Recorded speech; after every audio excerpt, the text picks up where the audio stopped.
Exam के लिए A to Z तैयारी करते हैं, पूरी पूरी रात जागकर, और and then suddenly paper leak हो जाता है। सारी मेहनत, सब कुछ एक झटके में खत्म। फ्रस्ट्रेटिंग है ना? बिल्कुल। या फिर आपको एक सिंपल सा बर्थ सर्टिफिकेट बनवाना है और आपको सरकारी ऑफिसेज के चक्कर पे चक्कर काटने पड़ रहे हैं। हाँ, ये तो बहुत कॉमन एक्सपीरियंस है। ये सब गवर्नेंस का पार्ट है दोस्त, और आज हम इस गवर्नेंस के इंजन को खोलकर देखेंगे। लेकिन आगे बढ़ने से पहले एक छोटा सा काम। अगर आप चाहते हैं कि हम ऐसे ही कॉम्प्लेक्स टॉपिक्स को आपके लिए सुपर सिंपल बनाते रहें, तो जल्दी से सब्सक्राइब बटन दबा दो, लाइक अ प्रो। और हाँ, बेल आइकन ऑन करना मत भूलना। बिल्कुल, और कमेंट सेक्शन में बताओ कि आपका सरकारी सिस्टम से एक्सपीरियंस कैसा रहा है। बिल्कुल, आज हम इन्हीं एक्सपीरियंसेस के पीछे के सिस्टम को समझेंगे। We are going to tackle a whole stack of important questions. Questions को एक एक करके अनपैक करेंगे, पहला, हम सिटीजंस चार्टर की जर्नी देखेंगे, आखिर ये इतना सक्सेसफुल क्यों नहीं हुआ। और इसे हम 3 अलग-अलग एंगल से देखेंगे, फ्रॉम 2024, 2018 एंड 2013 क्वेश्चंस। फिर हम जंप करेंगे द पब्लिक एग्जामिनेशन एक्ट 2024 पर। क्या ये पेपर लीक्स रोक पाएगा? उसके बाद will see the direct benefit transfer यानी डीबीटी स्कीम, ये गेम चेंजर है या इसमें भी लिमिटेशंस है। नेक्स्ट, हम आरटीआई अमेंडमेंट एक्ट 2019 के इम्पैक्ट को क्रिटिकली एनालाइज करेंगे। फिर हम गवर्नमेंट इफेक्टिवनेस और पीपल्स पार्टिसिपेशन के इंटरडिपेंडेंट रिलेशनशिप को एक्सप्लोर करेंगे। उसके बाद इंडिया में पब्लिक मोरालिटी के डिक्लाइन के पीछे के लीगल, पॉलिटिकल और सोशल फैक्टर्स को समझेंगे। फिर विसल ब्लोअर्स प्रोटेक्शन एक्ट और उसके कंट्रोवर्शियल अमेंडमेंट पर एक क्रिटिकल डिस्कशन होगी। और फाइनली, सत्यम स्कैंडल जो 2009 में हुआ था, उसके बाद कॉर्पोरेट गवर्नेंस में क्या बदलाव आए, उस पे बात करेंगे। तो सीट बेल्ट्स बांध लो दोस्त, because this is going to be one detailed and energetic ride. Let's unpack this. Okay, तो शुरू करते हैं हमारे पहले बड़े टॉपिक से। क्वेश्चन 2024 से है, this citizens charter has been a landmark initiative in ensuring citizen-centric administration, but it is yet to reach its full potential. Identify the factors hindering the full realization of its promise and suggest measures to overcome them. और इसका broad micro theme है governance. तो सबसे पहले आसान शब्दों में ये सिटीजंस चार्टर आखिर है क्या? देखिए, इसको एक प्रॉमिस डॉक्यूमेंट समझिए। ये 1997 में स्टार्ट हुआ। बेसिकली ये गवर्नमेंट ऑर्गेनाइजेशन का कमिटमेंट है सिटीजंस के लिए। ये बताता है कि आपको क्या सर्विसेज मिलेंगी, किस क्वालिटी स्टैंडर्ड की मिलेंगी, कितने टाइम में मिलेंगी, और अगर नहीं मिली तो कंप्लेंट कहाँ कर सकते हैं। सोच तो मतलब ब्रिलियंट थी। सोच तो ब्रिलियंट थी, पर काम पूरा हुआ नहीं। बिल्कुल। रियलिटी थोड़ी अलग रही है। मैं एक रियल लाइफ एग्जांपल सोच सकती हूँ। मान लीजिए आपके म्युनिसिपल कॉर्पोरेशन का सिटीजन चार्टर कहता है कि रोड की स्ट्रीट लाइट 48 घंटे में ठीक होगी। ठीक है। पर एक हफ्ता हो गया और अभी भी अंधेरा है। यही है प्रॉमिस और रियलाइजेशन के बीच का गैप, है ना? एग्जैक्टली, आपने बिल्कुल सही पकड़ा। वही गैप हम डिस्कस करने वाले हैं। तो इसके मॉडल आंसर को ब्रेक डाउन करते हैं। इंट्रोडक्शन में कॉन्टेक्स्ट सेट करना जरूरी है। मेंशन करें कि सिटीजन चार्टर 1997 में action plan for effective and responsive government के पार्ट के रूप में आया था। मेन एम था पब्लिक सर्विस डिलीवरी को ट्रांसपेरेंट और अकाउंटेबल बनाना। ठीक है, इंट्रोडक्शन क्लियर है। अब आते हैं आंसर के कोर पर, उसके बॉडी पर। इसके पोटेंशियल को रोकने वाले फैक्टर्स क्या हैं? इन्हें हम 3 कैटेगरीज में डिवाइड कर सकते हैं। पहला, एडमिनिस्ट्रेटिव चैलेंजेस। ओके। इसमें सबसे बड़ा इशू है वीक इंप्लीमेंटेशन। मतलब मॉनिटरिंग अच्छी नहीं है, कोई चेक ही नहीं करता कि चार्टर फॉलो हो भी रहा है या नहीं। तो बस बना के छोड़ दिया। हाँ बिल्कुल। फिर आता है ब्यूरोक्रेटिक रेजिस्टेंस। सरकारी बाबू बदलाव नहीं चाहते, वही पुराना माय बाप माइंडसेट है। जहां वो खुद को मास्टर समझते हैं, पब्लिक सर्वेंट नहीं। एग्जैक्टली। और तीसरा, पुअर डिजाइन। चार्टर में वेग प्रॉमिसेस हैं, जैसे हम अच्छी सर्विस देंगे। अब अच्छी का क्या मतलब है? कोई स्पेसिफिक मेजरेबल स्टैंडर्ड ही नहीं है। ये तो बहुत बड़ी प्रॉब्लम है। वेग प्रॉमिस का मतलब तो जीरो अकाउंटेबिलिटी हुआ। Okay, second category of challenges क्या है? सेकंड है लीगल एंड इंस्टीट्यूशनल इश्यूज, और ये दोस्त सबसे बड़ा पॉइंट है। अच्छा। इसका कोई लीगल बैकिंग नहीं है। आरटीआई एक्ट की तरह ये लीगली बाइंडिंग नहीं है, ये बस एक एडवाइजरी है। ओह, तो अगर कोई ऑफिसर इसे फॉलो ना करे तो कोई सजा नहीं? कोई सजा नहीं, कोई पेनल्टी नहीं। इसके अलावा इनएडिक्वेट इंफ्रास्ट्रक्चर है, रिसोर्सेज और टेक्नोलॉजी की कमी, और फिर लिमिटेड कोऑर्डिनेशन। एक काम के लिए 5 अलग अलग डिपार्टमेंट्स में घूमना पड़ता है। कोऑर्डिनेशन बिल्कुल जीरो है। और तीसरी कैटेगरी, मुझे लग रहा है वो हमसे यानी सिटीजंस से रिलेटेड होगी। बिल्कुल सही गेस किया। तीसरा है अवेयरनेस एंड पार्टिसिपेशन चैलेंजेस। पहला, लो पब्लिक अवेयरनेस। आम आदमी को पता ही नहीं है कि ऐसा कोई चार्टर एग्जिस्ट भी करता है। सही बात है, मैंने तो कभी इसके बारे में ज्यादा सुना नहीं। वही तो। फिर कम्युनिकेशन गैप है सर्विस प्रोवाइडर और सिटीजन के बीच। और सबसे बड़ी गलती, लिमिटेड स्टेक होल्डर कंसल्टेशन। सरकारी ऑफिसर्स ने एसी रूम में बैठकर चार्टर बना दिया, पब्लिक से पूछा ही नहीं कि उन्हें क्या चाहिए। तो प्रॉब्लम्स तो एकदम क्लियर है। अब आते हैं कंक्लूजन पर। सॉल्यूशंस क्या हैं, मेजर्स क्या हैं? सॉल्यूशंस को भी हम स्ट्रक्चर कर सकते हैं। पहला, इंस्टीट्यूशनल रिफॉर्म्स। यहाँ एक की सजेशन है सेवोत्तम मॉडल को इंप्लीमेंट करना। सेवोत्तम मॉडल, ये क्या है? ये एक क्वालिटी मैनेजमेंट फ्रेमवर्क है जो 3 चीजों पर फोकस करता है: सिटीजंस चार्टर, पब्लिक ग्रीवेंस और डिलीवरी कैपेबिलिटी। फिर सर्विस स्टैंडर्ड्स को रेगुलरली अपडेट करना। ठीक है, और लीगल साइड पर? Second, legal and policy measures. सबसे important step, citizen services delivery guarantee act बनाओ, जैसा एमपी और कर्नाटका में है। इससे चार्टर लीगली एनफोर्सेबल हो जाएगा। और ऑफ कोर्स इसको ई गवर्नेंस से जोड़ो। और लोगों का क्या, ऑफिसर्स और सिटीजंस? वो है तीसरा पार्ट, कैपेसिटी बिल्डिंग। सरकारी ऑफिशियल्स को ट्रेनिंग दो, मीडिया कैंपेन से पब्लिक अवेयरनेस बढ़ाओ। मतलब कल्चर चेंज करना पड़ेगा दोनों तरफ। ये बहुत ही क्लियर ब्रेकडाउन है। अब थोड़ा और डीप जाते हैं। आपने चैलेंजेस को 3 पार्ट्स में डिवाइड किया, एडमिनिस्ट्रेटिव, लीगल, अवेयरनेस। इस स्ट्रक्चर का आंसर राइटिंग में क्या फायदा है? बहुत अच्छा सवाल।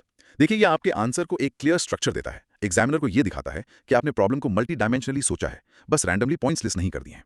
ये आपके एनालिसिस को लॉजिकल और कॉम्प्रिहेंसिव बनाता है। सही है।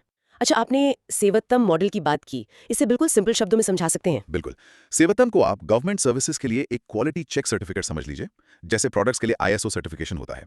इसके 3 मॉड्यूल्स हैं। एक अच्छा चार्टर हो, यानी प्रॉमिस। 2, एक अच्छा ग्रीवियंस रिड्रेसल सिस्टम हो, यानी प्रॉमिस टूटने पर क्या करना है। और 3, सर्विस डिलीवर करने की एक्चुअल कैपेबिलिटी हो, यानी इंफ्रास्ट्रक्चर और स्किल्स। वाओ, ये एनालॉजी तो गजब है। ठीक है, अगर इस आंसर में एक सक्सेस स्टोरी ऐड करनी हो तो क्या मेंशन कर सकते हैं? सोर्स मटेरियल में मैसूर सिटी कॉर्पोरेशन के सिटीजन चार्टर का जिक्र है। आप एक लाइन में बता सकते हैं कि ये सक्सेसफुल इंप्लीमेंटेशन का एक एग्जांपल है। इससे आंसर बैलेंस लगता है। क्रिटिकल क्वेश्चन, लीगल बैकिंग ना होना सबसे बड़ी प्रॉब्लम क्यों मानी जाती है? Why is it so fundamental? क्योंकि इसके बिना चार्टा बस एक कागज का टुकड़ा रह जाता है। इट हैज नो टीथ, समझे? कोई अकाउंटेबिलिटी नहीं होती। ऑफिसर्स को पता होता है कि इसे इग्नोर करने से कुछ नहीं होगा तो वो करते हैं। लीगल फोर्स एक सजेशन को एक ड्यूटी में बदल देता है। Right.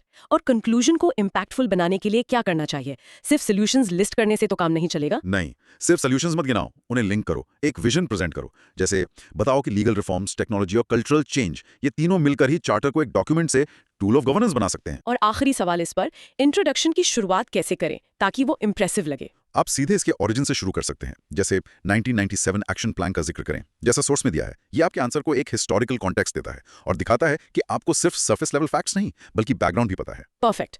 Okay everyone, time for our first practice Q. Core argument को समराइज करने की कोशिश करते हैं। Ready? Now pause and practise saying The Citizens Charter's potential is hindered by administrative, legal, and awareness challenges and can be improved via institutional, legal, and capacity building measures. और इसका mini recap? In short, citizen charter एक powerful idea है, पर legal power, public awareness और अच्छी implementation के बिना अधूरा है। ऑल राइट, चलिए सिटीजन्स चार्टर पर ही रहते हैं, लेकिन अब 2018 के पर्सपेक्टिव से देखते हैं। क्वेश्चन है, the citizens charter is an ideal instrument of organisational transparency and accountability, but it has its own limitations. Identify the limitations and suggest measures for greater effectiveness of the citizens charters. इसका broad micro theme भी है, governance. तो ये question specifically limitations पर focus कर रहा है। Interesting बात यह है कि जो प्रॉब्लम्स हमने अभी डिस्कस की वही 2018 में भी मेन इश्यूज थे। लगता है ज्यादा कुछ बदला नहीं। अनफॉर्चुनेटली हाँ, और इस बात को हाईलाइट करने के लिए सोर्स से एक शॉकिंग डेटा पॉइंट है। ओके। इमेजिन, इंडिया में स्टेट गवर्नमेंट्स ने हजारों चार्टर्स बनाए हैं, पर उनमें से सिर्फ 629 ही ऐसे हैं जो अच्छे से इंप्लीमेंट हुई हैं। ये डेटा ही इंप्लीमेंटेशन गैप की पूरी कहानी बता देता है। वाओ, 19-29, ये तो बहुत बड़ा गैप है। तो ऐसे आंसर के इंट्रोडक्शन को स्ट्रॉन्ग कैसे बनाएं? आप एक पावरफुल फैक्ट से शुरू कर सकते हैं, अडॉप्शन का स्केल दिखाने के लिए। बताइए कि 1997 में इंट्रोड्यूस होने के बाद ये आइडिया इतना पॉपुलर हुआ कि आज 2.15 लाख ग्राम पंचायत के पास अपने चार्टर्स हैं। अच्छा, ये इसकी वाइड स्प्रेड अडॉप्शन दिखाता है। और फिर आप लेकिन लगाकर लिमिटेशंस इंट्रोड्यूस कर सकते हैं। ठीक है। अब आते हैं बॉडी पर। लिमिटेशंस क्या क्या हैं? इन्हें भी स्ट्रक्चर कर सकते हैं। पहला, स्ट्रक्चरल लिमिटेशंस, वही पुरानी कहानी, lack of legal enforceability, binding नहीं है, वॉलंटरी है। Same old problem. हाँ, फिर नो स्टैंडर्डाइज्ड फ्रेमवर्क, हर कोई अपनी मर्जी से चार्टर बना रहा है, क्वालिटी कंट्रोल नहीं है।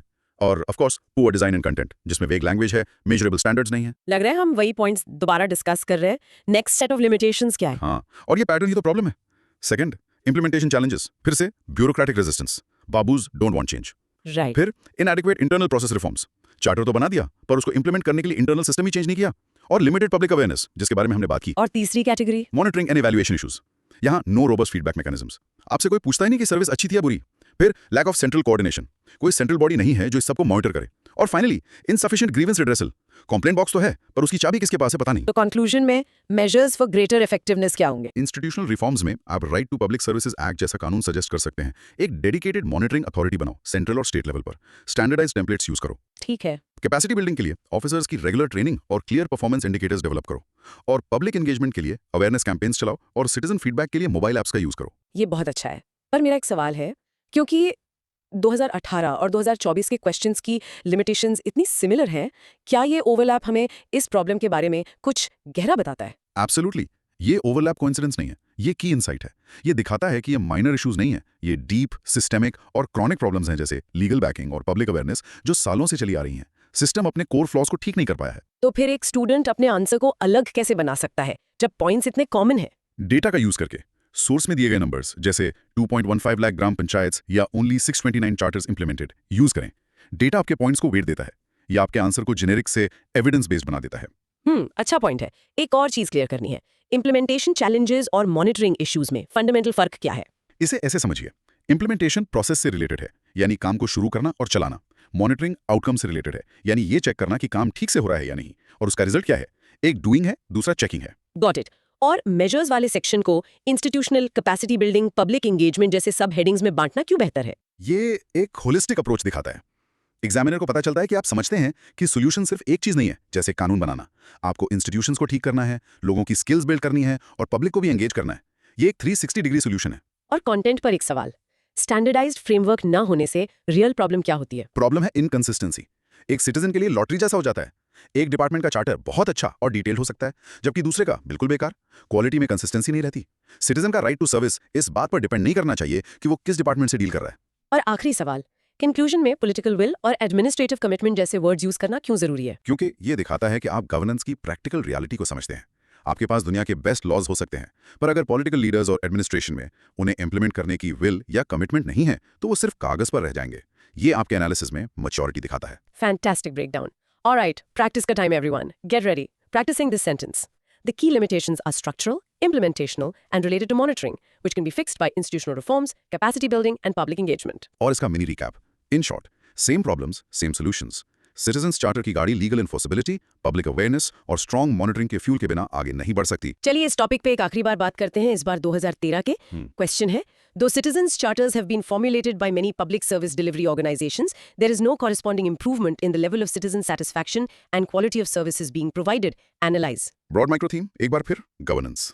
तो 2013 का ये क्वेश्चन सीधे आउटकम पर है। चार्टर तो बन गए, पर सिटीजन खुश क्यों नहीं है? और यहाँ कीवर्ड है एनालाइज। ये क्यों पूछ रहा है? हाँ, और इसके लिए एक अच्छी रियल लाइफ एनालॉजी है नए स्मार्टफोन की। बॉक्स पर लिखा है कि कैमरा में 10 इमेजिंग फीचर्स हैं, राइट। पर जब आप फोटो खींचते हैं तो क्वालिटी वैसी नहीं आती। प्रॉमिस, चार्टर और परफॉर्मेंस, सिटीजन सेटिस्फैक्शन में यही गैप है। तो इसके इंट्रोडक्शन को कैसे फ्रेम करें? आप सीधे कोर प्रॉब्लम से स्टार्ट करें। बताइए कि 1997 में इंट्रोड्यूस हुआ सिटीजंस चार्टर गुड गवर्नेंस का एक इंपॉर्टेंट टूल है, but the gap between promise and performance persists. ये लाइन सीधे आपके क्वेश्चन को एड्रेस करती है। ठीक है, अब बॉडी में आते हैं। इस गैप के रीजंस क्या हैं? पहला, स्ट्रक्चरल इश्यूज। फिर से लैक ऑफ लीगल बैकिंग। लेकिन यहाँ एक नया पॉइंट है, absence of periodic review. Charter 10 साल पहले बना था, आज भी वही चल रहा है, अपडेट ही नहीं होता। और फिर इनएडिक्वेट स्टेक होल्डर इन्वॉल्वमेंट। ठीक है, और इम्प्लीमेंटेशन चैलेंजेस? वही सब, limited awareness among citizens, insufficient training of officials, officers को खुद नहीं पता कि चार्टर में क्या लिखा है, और एक वीक ग्रीवेंस रिड्रेसल सिस्टम। और तीसरा, मॉनिटरिंग एंड इवैल्यूएशन। यहाँ की पॉइंट है, no independent third party assessments. सरकार खुद अपना होमवर्क चेक कर रही है, जो कभी रिलायबल नहीं हो सकता। बिल्कुल। फिर नो स्टैंडर्डाइज्ड परफॉर्मेंस मेट्रिक्स। हम इंप्रूवमेंट को मेजर कैसे करें, कोई स्केल ही नहीं है। और मॉनिटरिंग के लिए टेक्नोलॉजी का बहुत कम यूज। तो इसका वे फॉरवर्ड क्या होगा कंक्लूजन में? इंस्टीट्यूशनल रिफॉर्म्स में इसको डिजिटल इंडिया से जोड़ो, लीगली बाइंडिंग बनाओ, स्टाफ की रेगुलर ट्रेनिंग करो, और सिटीजन एंगेजमेंट में पब्लिक को चार्टर बनाने और रिव्यू करने में शामिल करो। फीडबैक के लिए सोशल मीडिया का यूज करो, और बहुत इंपॉर्टेंट, इसको आरटीआई एक्ट के साथ इंटीग्रेट करो। ये बहुत इंपॉर्टेंट पॉइंट है, पर पहले क्रॉस क्वेश्चंस। क्वेश्चन कहता है एनालाइज करो, इसका मतलब क्या है? सिर्फ पॉइंट्स लिस्ट करने से अलग कैसे है? एनालाइज का मतलब है कि आपको रीजंस को ब्रेक डाउन करना है, सिर्फ प्रॉब्लम्स लिस्ट नहीं करनी, बल्कि उनके रूट कॉज को समझना है कि क्यों सिटीजन सेटिस्फैक्शन इंप्रूव नहीं हुई, व्हाट से व्हाई तक जाना है। अब तीनों क्वेश्चंस 2024, 2018, 2013 को देखकर सबसे कॉमन थीम क्या है? The common theme is the failure of implementation despite a good concept. तीनों आंसर्स लीगल बैकिंग, अवेयरनेस और ब्यूरोक्रेटिक रेजिस्टेंस जैसे कोर इश्यूज को हाईलाइट करते हैं। एक अच्छी आइडिया की ओवर अ डेकेड बुरी एग्जीक्यूशन की कहानी है ये। आपने चार्टर को आरटीआई एक्ट से इंटीग्रेट करने का सजेशन दिया, ये इतना इंपॉर्टेंट क्यों है? क्योंकि ये एक पावरफुल अकाउंटेबिलिटी लूप बनाता है। आरटीआई आपको इन्फॉर्मेशन का राइट देता है, चार्टर आपको सर्विस का राइट देता है। अगर चार्टर के हिसाब से सर्विस नहीं मिली तो आप आरटीआई यूज करके पूछ सकते हैं क्यों नहीं मिली, किसकी गलती थी। ये प्रॉमिस को एक रियल टूल से जोड़ता है, समझे? हाँ, ये तो ब्रिलियंट कनेक्शन है। और थर्ड पार्टी असेसमेंट का कॉन्सेप्ट क्या है? इसका मतलब है कि गवर्नमेंट खुद अपनी परफॉर्मेंस चेक ना करे, बल्कि एक इंडिपेंडेंट नॉन गवर्नमेंटल ऑर्गेनाइजेशन से चेक करवाए। इससे असेसमेंट अनबायस्ड होता है। ऐसे आंसर को पॉजिटिव नोट पर कैसे कंक्लूड करें? एंड में सक्सेस स्टोरीज मेंशन करो, जैसे सोवुत्तम मॉडल या कर्नाटका के ई गवर्नेंस इनिशिएटिव्स। ये दिखाता है कि चैलेंजेस के बावजूद सक्सेस पॉसिबल है। स्ट्रक्चरल, इम्प्लीमेंटेशन और मॉनिटरिंग इश्यूज में से आपके हिसाब से सबसे क्रिटिकल क्या है? ये डिबेटेबल है, but structural issue like lack of legal backing is arguably the most critical, because it's the foundation. अगर फाउंडेशन ही वीक है तो इंप्लीमेंटेशन और मॉनिटरिंग स्ट्रांग नहीं हो सकती। Make sense. ओके, इस सेक्शन के लिए आखिरी प्रैक्टिस क्यू बोलो। Despite formulation, citizen satisfaction is low due to structural, implementation और monitoring failures. और mini recap, in short, citizen charter का आइडिया अच्छा है, पर बिना लीगल दांत, पब्लिक जागरूकता और अच्छी मॉनिटरिंग के ये सिर्फ एक शो पीस बनकर रह गया है। चलिए अब हम आगे बढ़ते हैं हमारे अगले सेक्शन पर, परीक्षा में पारदर्शिता और सरकारी योजनाएं। बिल्कुल। और हमारा चौथा क्वेश्चन 2024 से है, What are the aims and objectives of recently passed and enforced the Public Examination Prevention of Unfair Means Act 2024, whether university, state education board examinations too are covered under the act. इसका broad micro theme है governance. तो ये नया कानून paper leaks और exam cheating को रोकने के लिए है, बहुत जरूरी था ये। हाँ बिल्कुल, नीट यूजी पेपर लीक जैसे इंसिडेंट्स ने लाखों स्टूडेंट्स का फ्यूचर दांव पर लगा दिया। इस कानून का एम ऐसे ही इंसिडेंट्स को रोकना है ताकि पब्लिक का एग्जामिनेशन सिस्टम में ट्रस्ट बना रहे। सही बात है। तो इंट्रोडक्शन में इस कॉन्टेक्स्ट से ही शुरू करना चाहिए, है ना? Exactly. Start with the context. बताओ कि ये एक्ट क्यों लाया गया। To counter incidents like NEET UG paper leaks that shattered public trust. इसका गोल है क्रेडिबिलिटी, फेयरनेस और ट्रांसपेरेंसी को रिस्टोर करना। ठीक है, अब आते हैं इसके एम्स, ऑब्जेक्टिव्स और स्कोप पर। इसके की एम्स क्या हैं? इसके सेवरल एम्स हैं। पहला, प्रिवेंशन ऑफ मैल प्रैक्टिसेस। ये पेपर लीक्स, इंपर्सनेशन, आंसर शीट से छेड़छाड़, फेक वेबसाइट्स, हैकिंग, इन सब को क्रिमिनलाइज करता है। ओके। दूसरा, इनहैंस एग्जामिनेशन इंटेग्रिटी। ये जेन्युइन कैंडिडेट्स को रीअश्योर करना चाहता है कि मेहनत का फल मिलेगा। और पेनल्टीज सुना है बहुत स्ट्रिक्ट है। और तीसरा एम है डिटरेंस थ्रू सिवियर पेनल्टीज। इसमें कठोर सजा है। इंडिविजुअल्स को 3 से 5 साल की जेल और ऑर्गेनाइज्ड क्राइम में 10 साल तक, फाइन 10 लाख तक है। एग्जाम एजेंसीज पर 1 करोड़ तक का फाइन और 4 साल के लिए ब्लैकलिस्टिंग है।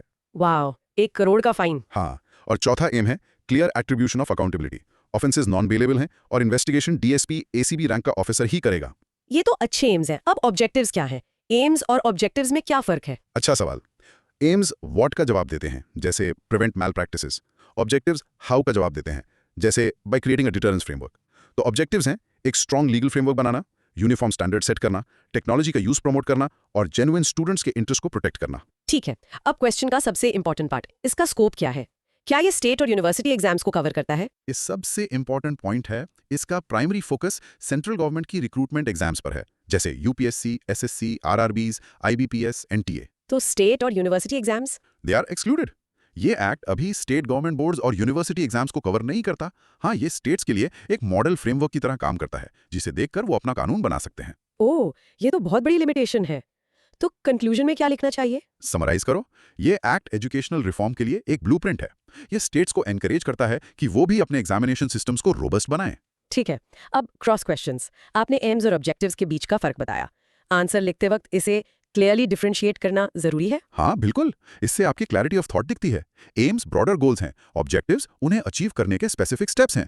ऐसे लिखने से आंसर स्ट्रक्चर्ड लगता है। और पेनल्टीज वाले पॉइंट को मेमोरेबल कैसे बनाएं? डेटा को ब्रेक डाउन करके बताऊं। इंडिविजुअल्स के लिए अलग, सर्विस प्रोवाइडर्स के लिए अलग, 1 करोड़ का फाइन और 10 साल की जेल जैसे फिगर्स हाईलाइट करो। ये इंपैक्ट क्रिएट करता है। क्वेश्चन का सेकंड पार्ट बहुत इंपॉर्टेंट है, इसको कैसे एड्रेस करें? इसके लिए एक अलग subheading scope and coverage बनाओ। क्लियरली लिखो कि no, they are not currently covered. Direct answer देना बहुत जरूरी है। नॉन बेलेबल और नॉन कंपाउंडेबल ऑफेंसेस का क्या मतलब है? नॉन बेलेबल का मतलब है कि बेल मिलना अक्यूज का राइट नहीं है, ये कोर्ट के डिस्क्रेशन पर डिपेंड करता है। नॉन कंपाउंडेबल का मतलब है कि केस को कोर्ट के बाहर कॉम्प्रोमाइज करके खत्म नहीं किया जा सकता। अगर ये कानून स्टेट्स पर लागू नहीं होता तो इसका फायदा क्या है? इसका फायदा यह है कि ये एक मॉडल लेजिस्लेशन है। स्टेट्स इसे एक एग्जाम्पल की तरह यूज करके अपने यहाँ सिमिलर स्ट्रॉन्ग लॉज बना सकते हैं।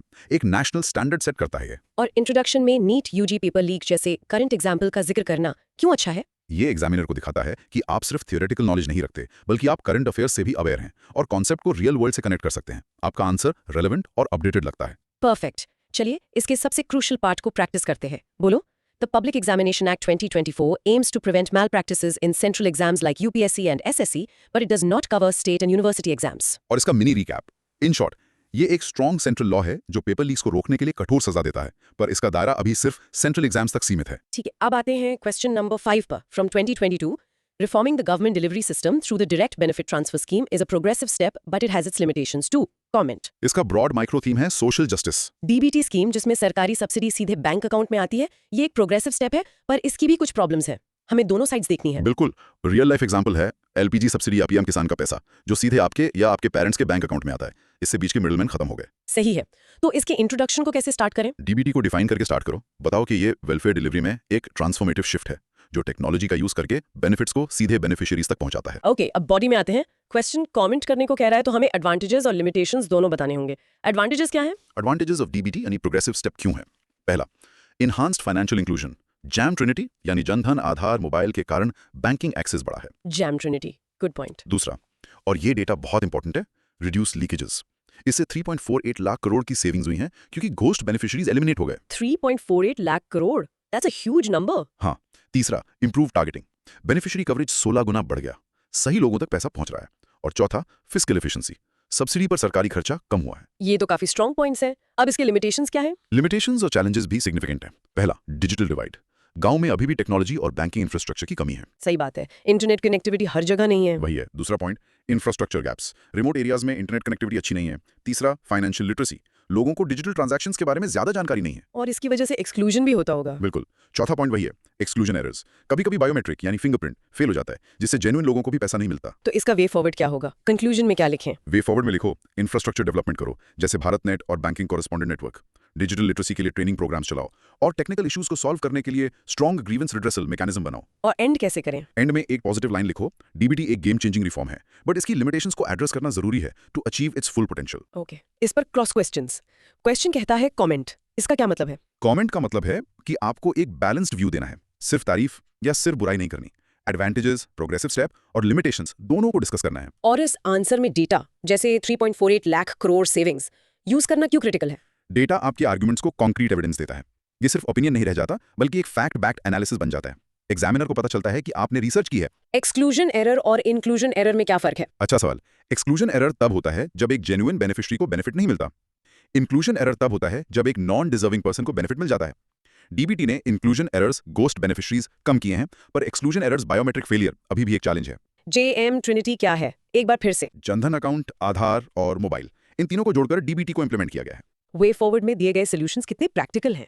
ये सॉल्यूशंस प्रैक्टिकल हैं पर टाइम कंज्यूमिंग है। भारत नेट जैसे प्रोजेक्ट्स इंफ्रास्ट्रक्चर डेवलप कर रहे हैं, पर फाइनेंशियल लिटरेसी बढ़ाना एक लॉन्ग टर्म प्रोसेस है। और कमेंट टाइप क्वेश्चंस के लिए बेस्ट स्ट्रक्चर क्या है? इंट्रो, फिर एक हेडिंग एडवांटेजेस, फिर एक हेडिंग लिमिटेशंस और फाइनली वे फॉरवर्ड या कंक्लूजन। ये एक बहुत ही क्लियर और इफेक्टिव स्ट्रक्चर है। परफेक्ट। चलिए इस बैलेंस को प्रैक्टिस करते हैं। बोलो, DBT is a progressive step due to reduced leakages and financial inclusion, but it faces limitations like the digital divide and exclusion errors. और mini recap, in short, DBT ने corruption कम किया और सही लोगों तक पैसा पहुंचाया, लेकिन डिजिटल इंफ्रास्ट्रक्चर और लिटरेसी की कमी इसके रास्ते का कांटा है। अब हम एंटर कर रहे हैं हमारे तीसरे सेक्शन में, सूचना का अधिकार और नागरिक भागीदारी। Important section. हाँ, और question 6 from 2020. Recent amendments to the Right to Information Act will have a profound impact on the autonomy and independence of the Information Commission. Discuss. इसका ब्रॉड माइक्रो थीम है इंडियन पॉलिटी। तो RTI act में कुछ बदलाव किए गए हैं। हाँ। सवाल यह है कि इन बदलावों का इंफॉर्मेशन कमीशंस की आजादी पर क्या प्रोफाउंड इम्पैक्ट पड़ेगा? इसके लिए एक एनालॉजी है। इमेजिन स्कूल का एक रेफरी है जो हर मैच में फेयर डिसीजन लेता है। ठीक है। अब अगर स्कूल मैनेजमेंट ये कह दे कि इस रेफरी की सैलरी और जॉब सिक्योरिटी हम डिसाइड करेंगे, तो क्या वो रेफरी मैनेजमेंट के अगेंस्ट डिसीजन ले पाएगा? शायद नहीं। इन्फॉर्मेशन कमीशन के साथ भी यही कंसर्न है। वाह, ये तो एकदम टू द पॉइंट एनालॉजी है। तो इसके इंट्रोडक्शन में क्या लिखना चाहिए? Start by stating the core issue. बताओ कि right to information amendment act 2019 ने इन्फॉर्मेशन कमीशंस की ऑटोनॉमी को फंडामेंटली ऑल्टर कर दिया है, जो ओरिजिनल RTI एक्ट 2005 के तहत इंडिपेंडेंट बॉडीज बनाई गई थी। ओके, अब आते हैं बॉडी पर। की चेंजेस क्या थे और उनका इम्पैक्ट क्या हुआ? सबसे बड़ा चेंज, सेंट्रल गवर्नमेंट कंट्रोल। अब सेंट्रल गवर्नमेंट ही इन्फॉर्मेशन कमिश्नर्स, सेंट्रल और स्टेट दोनों, का टेन्योर, सैलरी और सर्विस कंडीशंस डिसाइड करेगी। पहले क्या था? पहले टेन्योर 5 साल फिक्स था और सैलरी इलेक्शन कमिश्नर्स के बराबर थी। इससे उनकी इंडिपेंडेंस कम हुई है। इसका फेडरल स्ट्रक्चर पर भी इम्पैक्ट पड़ा होगा, है ना? बिल्कुल, ये दूसरा पॉइंट है, impact on federal structure. State governments अब अपने स्टेट इन्फॉर्मेशन कमिश्नर्स की सर्विस कंडीशंस डिसाइड नहीं कर सकती। ये पावर भी सेंट्रल गवर्नमेंट के पास चली गई। ये कोऑपरेटिव फेडरलिज्म के प्रिंसिपल के अगेंस्ट है। तो इससे उनकी इंडिपेंडेंस पे क्या चैलेंजेस आए? कई चैलेंजेस। पहला, फाइनेंशियल ऑटोनॉमी। सैलरी अब फिक्स नहीं है, इससे फाइनेंशियल इंडिपेंडेंस कम होती है। दूसरा, ऑपरेशनल इंडिपेंडेंस। जब टेन्योर फिक्स नहीं है तो कमिश्नर्स गवर्नमेंट के अगेंस्ट स्ट्रॉन्ग डिसीजंस लेने से डर सकते हैं। सही बात है। कोई डेटा है इसे सपोर्ट करने के लिए? हाँ, सोर्स का डेटा यूज कर सकते हैं। 2019-20 में 56% RTI रिजेक्शंस पर्सनल इन्फॉर्मेशन और सिक्योरिटी एग्जेम्पशंस के बेस पर हुए। ये दिखाता है कि गवर्नमेंट इन्फॉर्मेशन देने में रिलक्टेंट हो रही है। और कॉन्स्टिट्यूशनल इंप्लीकेशंस क्या है? सुप्रीम कोर्ट ने Anjali Bhardwaj versus union of India 2019 case में टाइमली अपॉइंटमेंट्स और इंडिपेंडेंस पर जोर दिया था। ये अमेंडमेंट्स चेक्स एंड बैलेंसेस के प्रिंसिपल को कमजोर करते हैं। तो कंक्लूजन क्या होना चाहिए? कंसर्न्स को समराइज करो। The way forward is to strengthen institutional safeguards. Upholding the independence of CIC and SICs is crucial for democracy, transparency and accountability. Okay, cross questions. Question कहता है डिस्कस। क्या हमें अमेंडमेंट्स के पॉजिटिव्स भी लिखने चाहिए? नॉर्मली डिस्कस में दोनों साइड्स आते हैं, पर क्वेश्चन का tone profound impact on autonomy clearly negative side पर फोकस करने को कह रहा है। So focus on the challenges. Original act में इंफॉर्मेशन कमिश्नर की सैलरी इलेक्शन कमिश्नर EC के बराबर क्यों रखी गई थी? क्योंकि EC एक बहुत ही इंडिपेंडेंट कॉन्स्टिट्यूशनल बॉडी है। उनके बराबर स्टेटस देने का मतलब था इन्फॉर्मेशन कमीशन को भी उतनी ही इंपॉर्टेंस और इंडिपेंडेंस देना। कोऑपरेटिव फेडरलिज्म का क्या मतलब है? इसका मतलब है कि सेंटर और स्टेट्स मिलकर काम करें, एक दूसरे के पावर्स की रिस्पेक्ट करते हुए। यहाँ सेंटर स्टेट कमीशन के मामले में इंटरफेयर कर रहा है, जो इस प्रिंसिपल के अगेंस्ट है। Supreme court case Anjali Bhardwaj versus UOI का जिक्र करना क्यों जरूरी है? ये आपके आर्गुमेंट को लीगल वेट देता है। ये दिखाता है कि सिर्फ एक्टिविस्ट ही नहीं, बल्कि जुडिशरी भी इस इशू को लेकर कंसर्न्ड है। आंसर की बॉडी को स्ट्रक्चर करने का बेस्ट तरीका क्या है? Use subheadings like central government control, impact on federal structure, challenges to independence. ये आपके आर्गुमेंट को लॉजिकल फ्लो देता है। आम आदमी पर इस अमेंडमेंट का क्या असर पड़ेगा? अगर इन्फॉर्मेशन कमीशन इंडिपेंडेंट नहीं होगा तो वो गवर्नमेंट से इन्फॉर्मेशन निकलवाने में आम आदमी की मदद नहीं कर पाएगा। इससे ट्रांसपेरेंसी कम होगी और करप्शन बढ़ सकता है। परफेक्ट। चलिए मैं आर्गुमेंट को प्रैक्टिस करते हैं। बोलो। The 2019 RTI amendment impacts the Information Commission's autonomy by giving the central government control over their tenure and salary, which undermines their independence. और इसका मिनी रिकैप है। In short, the RTI amendment of 2019 centralizes power, potentially turning the watchdog of transparency into a caged parrot of the government. चलिए अगला question number 7 from 2016. Effectiveness of the governance system at various levels and people's participation in the governance system are interdependent. Discuss their relationship in the context of India. Broad micro theme is governance. तो इस question का core idea ये है कि अच्छी सरकार और लोगों की भागीदारी एक दूसरे पर निर्भर है। जैसे जैसे लोगों का पार्टिसिपेशन बढ़ता है, सरकार बेटर होती है, और जब सरकार अच्छी होती है तो लोग और पार्टिसिपेट करते हैं। बिल्कुल एक सिम्बायोटिक रिलेशनशिप है। इसका बेस्ट रियल लाइफ एग्जांपल है स्वच्छ भारत अभियान। सरकार ने स्कीम शुरू की, गवर्नमेंट इफेक्टिवनेस, पर वो तभी सक्सेसफुल हुई जब लोगों ने झाड़ू उठाया और सफाई की। पीपल्स पार्टिसिपेशन, दोनों इंटरडिपेंडेंट हैं। वाह, परफेक्ट एग्जाम्पल। तो इसके इंट्रोडक्शन को कैसे स्टार्ट करें? एक स्ट्रॉन्ग एग्जाम्पल से स्टार्ट करो। बताओ कि ये सिम्बायोटिक रिलेशनशिप इंडिया में दिखता है। जैसे 2025 असम पंचायत इलेक्शंस में 74% वोटर टर्नआउट हुआ। ये ग्रास रूट लेवल पर सिविक एंगेजमेंट दिखाता है। ठीक है, अब आते हैं बॉडी पर। इस इंटरडिपेंडेंस को कैसे एक्सप्लेन करें? इसको दो पार्ट्स में डिवाइड कर सकते हैं। पहला, government's role in facilitating participation. सरकार पार्टिसिपेशन कैसे बढ़ाती है? जैसे कॉन्स्टिट्यूशनल प्रोविजंस जैसे article 19 freedom of expression, article 326 voting rights, फिर डिजिटल प्लेटफॉर्म्स जैसे माईगॉव पोर्टल, और लोकल सेल्फ गवर्नमेंट यानी 73rd और 74th अमेंडमेंट्स जिन्होंने पंचायती राज इंस्टीट्यूशंस को पावर दी। ठीक है, और इसका दूसरा पार्ट? दूसरा पार्ट है impact of peoples participation on government effectiveness.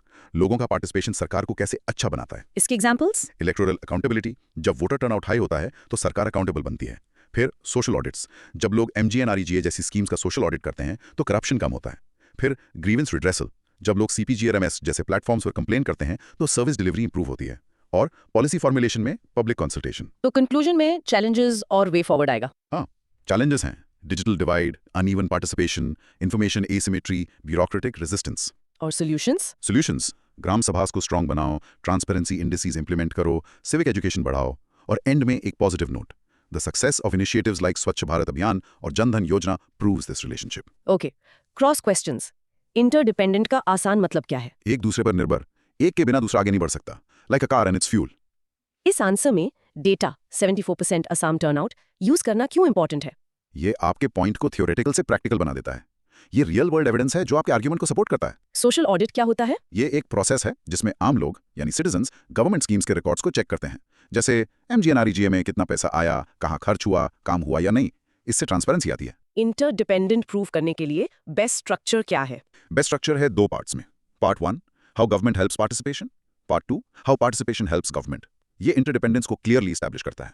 ग्राम सभा को फोरम फॉर डायरेक्ट डेमोक्रेसी क्यों कहा जाता है? क्योंकि ये एक ऐसी जगह है जहां गांव के सभी वोटर्स एक साथ बैठकर लोकल इश्यूज पर डिस्कस करते हैं और डिसीजंस लेते हैं।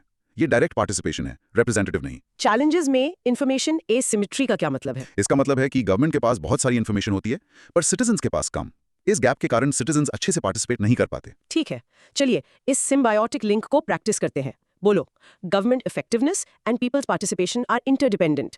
The government facilitates participation and participation in turn enhances government accountability. और मिनी रिकैप, इन शॉर्ट, अच्छी सरकार और जागरूक जनता एक सिक्के के दो पहलू हैं, एक के बिना दूसरा अधूरा है। अब हम आते हैं हमारे चौथे सेक्शन पर, नैतिकता, भ्रष्टाचार और सुरक्षा। एक बहुत ही क्रिटिकल सेक्शन। हाँ। Question 8 from 2016।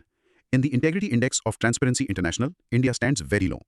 Discuss briefly the legal, political, social and cultural factors that have caused the decline of public morality in India. इसका ब्रॉड माइक्रो थीम है गवर्नेंस। तो इंडिया की रैंक करप्शन इंडेक्स में अच्छी नहीं है। इसके पीछे लीगल, पॉलिटिकल, सोशल और कल्चरल कारण क्या है? इसका रियल लाइफ एग्जांपल है छोटा सा काम करवाने के लिए चाय पानी देना, या ट्रैफिक पुलिस को फाइन की जगह कुछ और देकर निकल जाना। ये करप्शन का एक सोशल एक्सेप्टेंस दिखाता है। सही बात है। तो इंट्रोडक्शन कैसे स्टार्ट करें? लेटेस्ट डेटा से स्टार्ट करो। बताओ कि 2024 में इंडिया की रैंक 96th है विद अ स्कोर ऑफ 38। ये डेटा कॉन्टेक्स्ट सेट करता है कि प्रॉब्लम सीरियस है। ओके, अब आते हैं बॉडी पर। ये 4 फैक्टर्स क्या हैं? पहला, लीगल फैक्टर्स। लीगल फैक्टर्स में पहला है वीक इंप्लीमेंटेशन। कानून तो है जैसे प्रिवेंशन ऑफ करप्शन एक्ट 1988, पर इंप्लीमेंटेशन अच्छी नहीं। डेटा यूज करो, 6903 करप्शन केसेस पेंडिंग हैं। वाओ।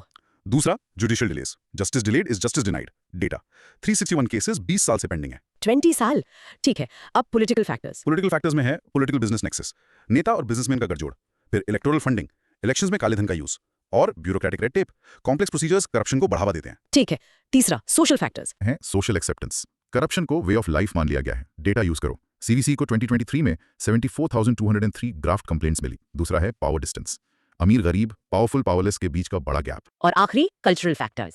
कल्चरल फैक्टर्स में है गिफ्ट कल्चर, गिफ्ट और ब्राइब के बीच की लाइन बहुत पतली है। फिर रेसिप्रोकल ऑब्लिगेशंस, आप हमारा काम करो हम आपका काम करेंगे वाला culture.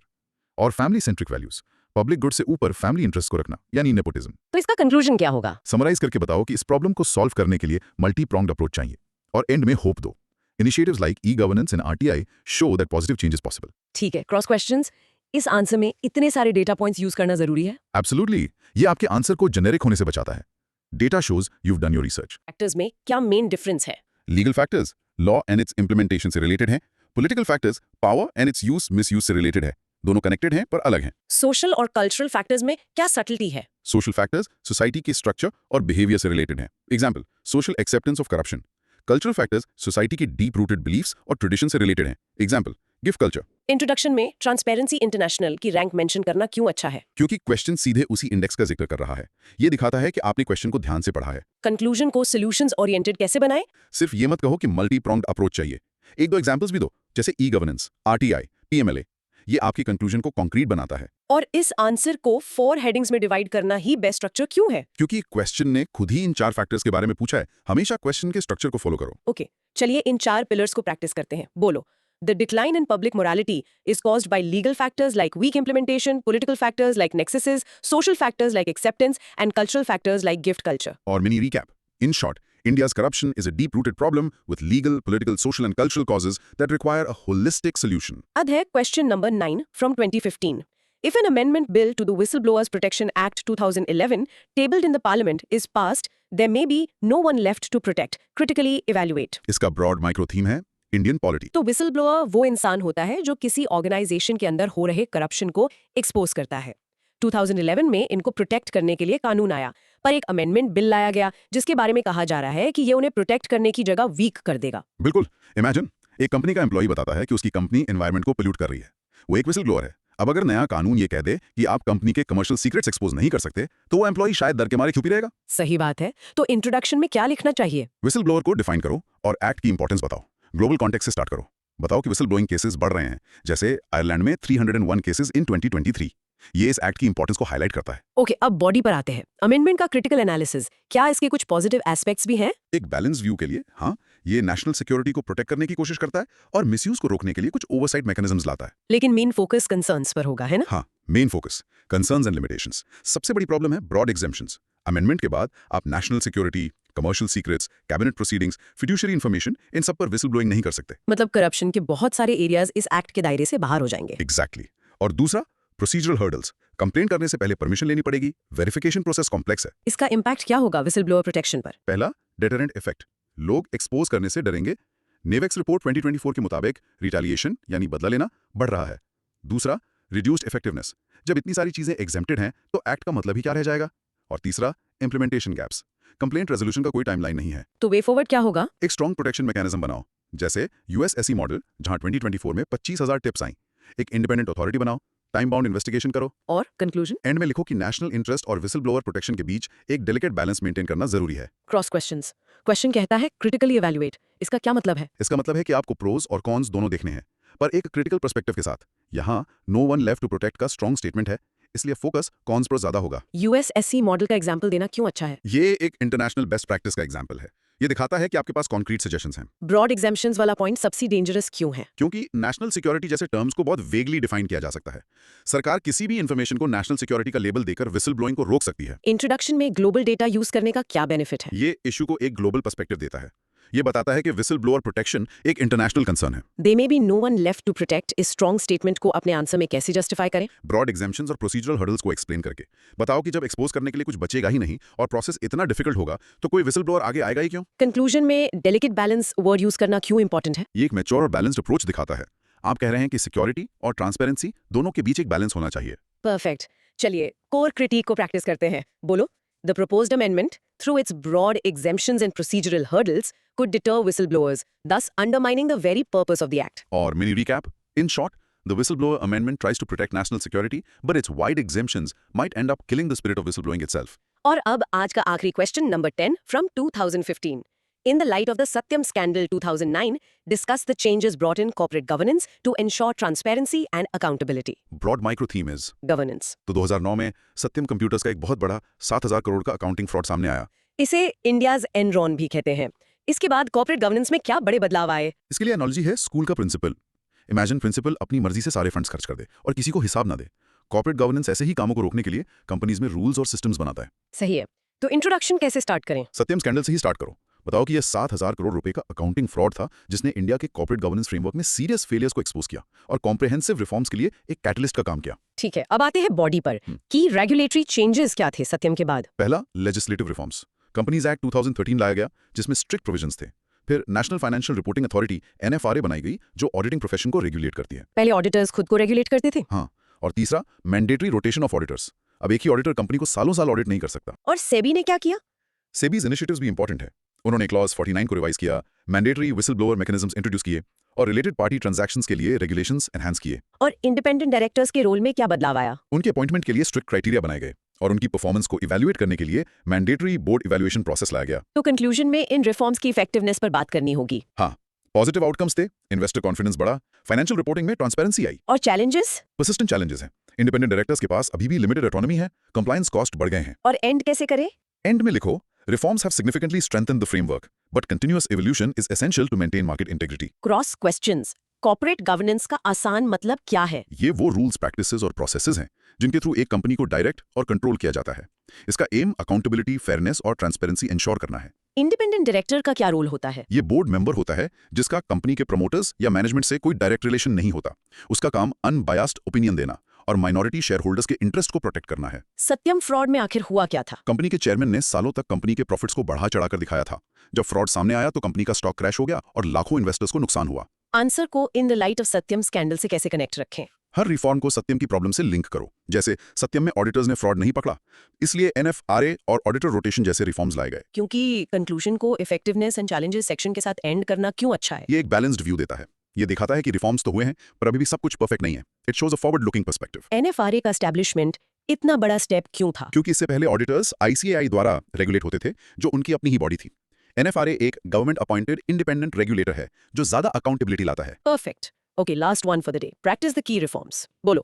Post Satyam reforms included the Companies Act 2013, establishment of NFRA, and strengthening the role of independent directors to enhance transparency.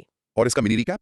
In short, the Satyam scandal was a wake-up call that led to major legal and regulatory changes, making Indian companies more transparent and accountable, though challenges remain. Phew, that was one massive गहरी चर्चा।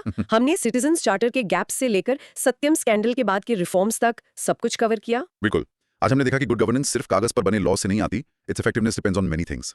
Let's do a quick recap. Broad micro theme था governance and social justice. पहला, हमने देखा कि citizens charter एक अच्छा idea होने के बावजूद लीगल बैकिंग, पब्लिक अवेयरनेस और सही इंप्लीमेंटेशन के बिना इनइफेक्टिव है।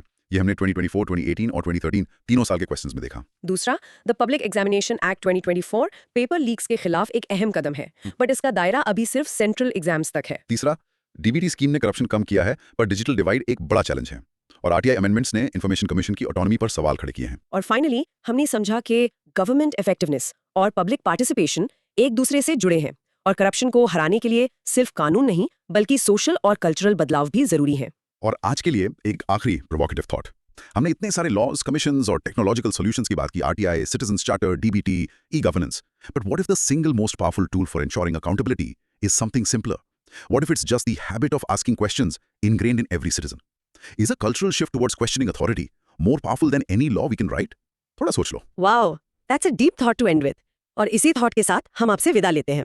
अगर ये डिटेल डिस्कशन आपको पसंद आई तो हमें सपोर्ट करना मत भूलना। Subscribe, like and share. हाँ, इसे हर उस दोस्त के साथ शेयर करो जो एग्जाम्स की तैयारी कर रहा है या बस एक क्यूरियस लर्नर है। कमेंट्स में बताओ वो कौन सा एक टॉपिक है जिस पर आप ऐसी ही इन डेप्थ चर्चा चाहते हैं। Until next time, keep learning, keep questioning.